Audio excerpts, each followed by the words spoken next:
This week, in wrestling history, we go back 37 years ago this week. On May 24th, 1984, Vincent J. McMahon, the father of the currently living Vince McMahon and the man who, back in 1963, founded what is today WWE, passed away at the age of 69 from pancreatic cancer. He always maintained very friendly relations with other promoters. He sold WWE to his son in 1982. I don't know if that was before or after he was diagnosed with cancer, but he lived another 2 years after that, not long enough to see the first WrestleMania and to see his son expand the operation nationally. Vince Jr. told Sports Illustrated in 1991, "Had my father known what I was going to do, he never would have sold his stock to me." 36 years ago this week, on May 24th, 1985, WWE hosted a show at the UIC Pavilion in Chicago. And on the show that night, doing guest commentary for some of the matches and doing some of the backstage interviews with some of the talent, was Oprah Winfrey. Yes, Oprah did commentary for WWE and nearly lasted as long in the role as Adnan Virk did on Raw. She joined Jerry Valiant, former wrestler Jerry Valiant, on headset for the final 3 matches of the evening. Those 3 matches aired on her AM Chicago show 3 days later, a show that she took from last in the ratings to first, even beating Phil Donahue in the Chicago market, which is what led to movie critic Roger Ebert suggesting, he kind of prodded her that she should go ahead and sign a syndication deal, which is what she did, and the rest is history.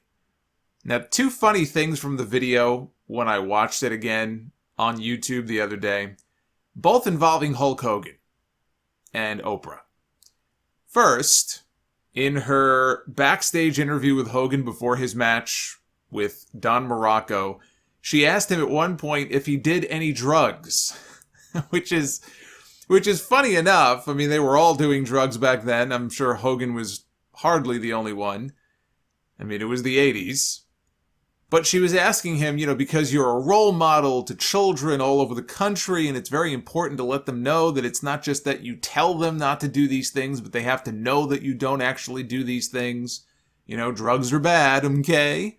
Hogan says that the drugs, all that drug stuff, went out a long time ago. Apparently drugs, went out a long time ago, according to the Hulkster. He said they went out with Woodstock in '69. There hasn't been a drug since. He goes, "There's no drugs in my life." So that was funny. At the end of the show, after his big win, he's in the ring, he's posing, he's celebrating, and Oprah steps into the ring to celebrate with him. And she tries to get his attention. She's like reaching to grab him by the arm to like raise his arm. He turns around. He obviously had no idea that she was, planning on coming into the ring. He turns around and he sees her. So now he is staring at Oprah. And she's grabbing his arm and he just completely blows her off and just leaves the ring as quickly as possible and goes right back to the dressing room. Does not even acknowledge her. So now she's left in the ring all by herself. But she's happy, she's just happy to be there. And in watching it, I honestly believe he did not realize that it was the same woman who had interviewed him earlier in the night. And he probably thought that she was just a random fan that got into the ring. So he got the hell out of there.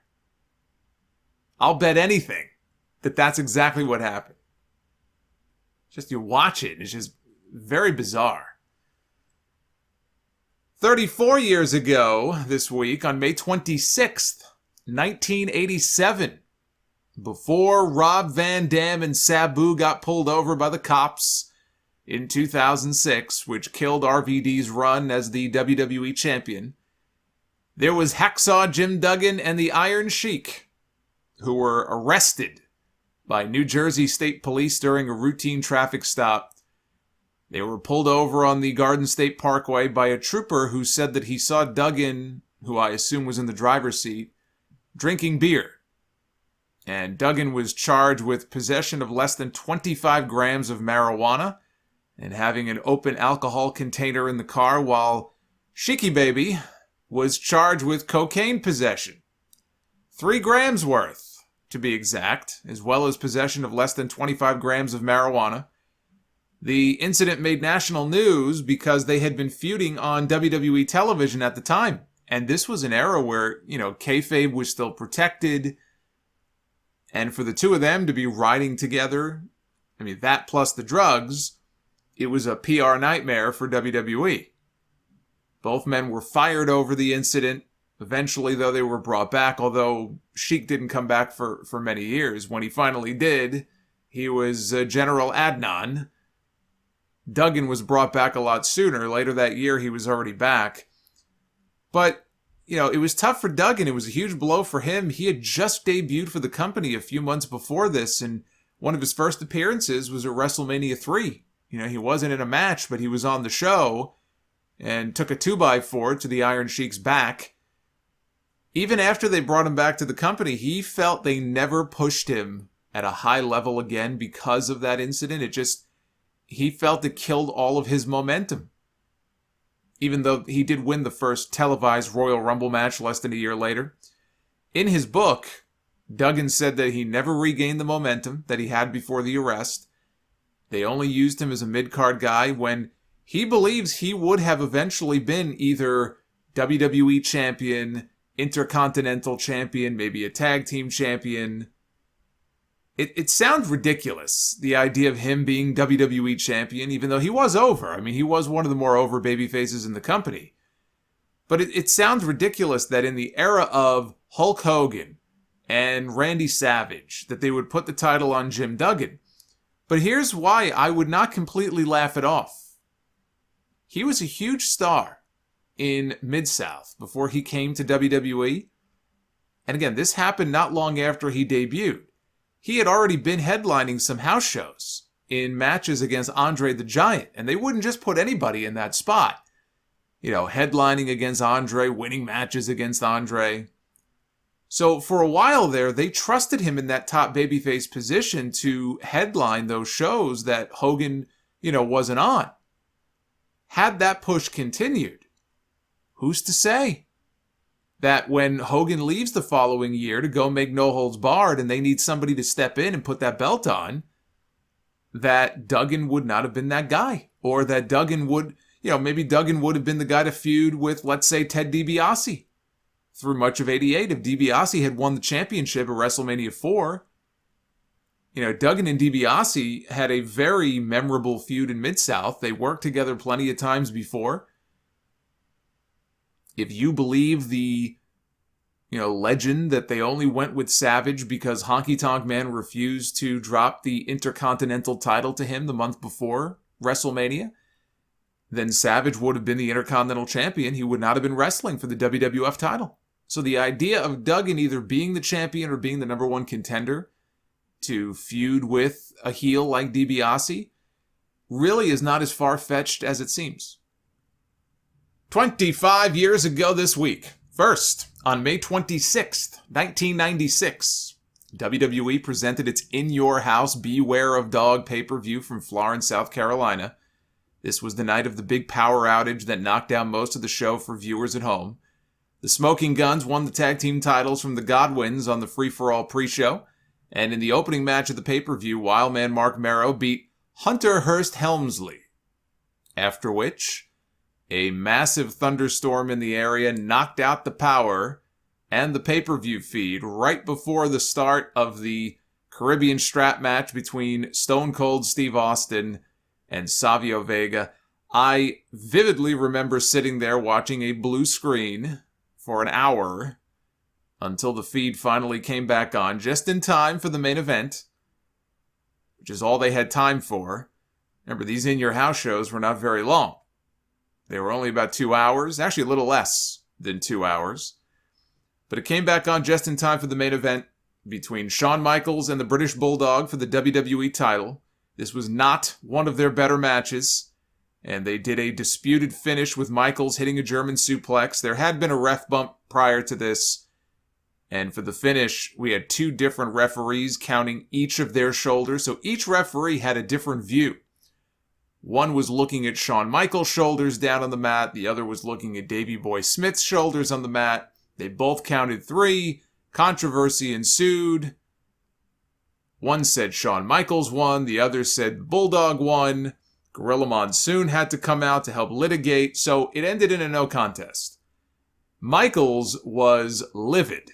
First, at a fan in the crowd that was heckling him.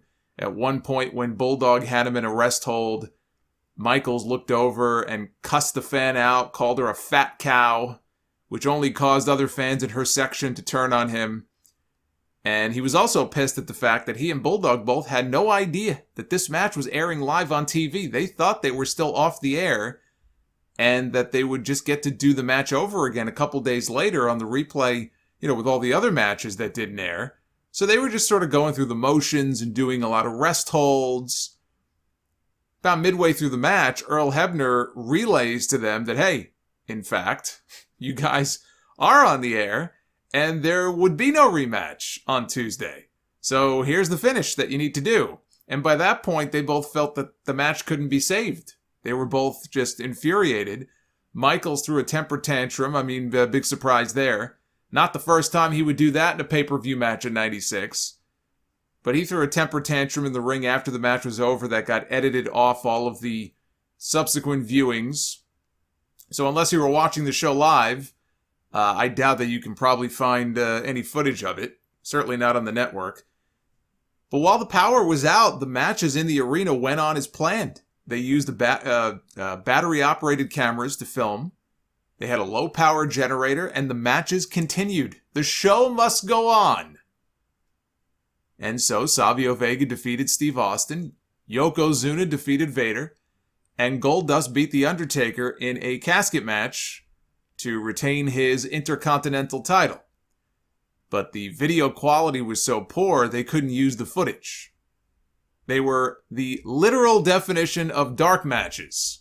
So instead, they used the Tuesday replay of the show on pay-per-view to run back the 3 matches that didn't air. They basically ran a Beware of Dog Part 2, 2 nights later in North Charleston, South Carolina, at what doubled as a Superstars taping. This was supposed to be a Superstars taping.